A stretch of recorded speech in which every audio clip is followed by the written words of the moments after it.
Optimalisasi pajak daerah, Pemkot Ambon gunakan sistem sewa alat transaksi non-tunai.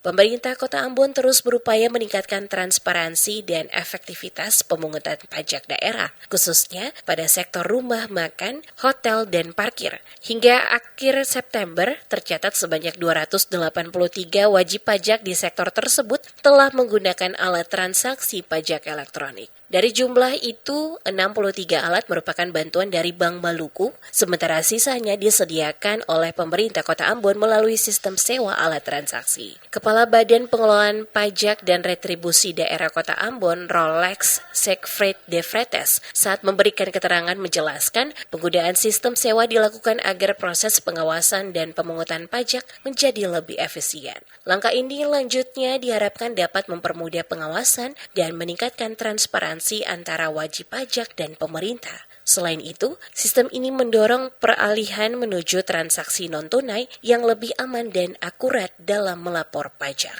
pelaporan pajak. Seluruh perawatan atau maintenance alat ditangani oleh pihak ketiga, termasuk perbaikan jika terjadi kerusakan. Alat-alat lama yang telah berumur lebih dari 3 tahun juga mulai ditarik karena sering mengalami gangguan. Penggunaan alat perekaman data yang dipergunakan oleh pemerintah Kota Ambon pada wajib pajak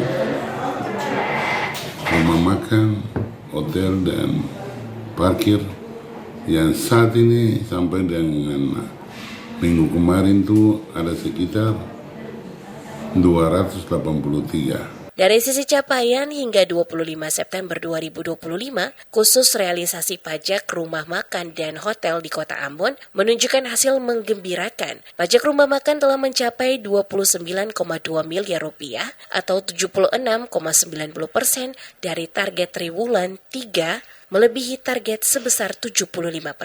Sementara itu, pajak parkir mencapai 1,34 miliar atau lebih dari 100% target dan pajak hiburan telah terrealisasi 90,63 atau sekitar 3,1 miliar rupiah. Dengan capaian tersebut, pemerintah Kota Ambon optimis realisasi pajak daerah hingga akhir tahun dapat melampaui target yang telah ditetapkan. Ia berharap seluruh wajib pajak dapat mendukung upaya pemerintah menuju sistem pajak yang lebih transparan dan modern.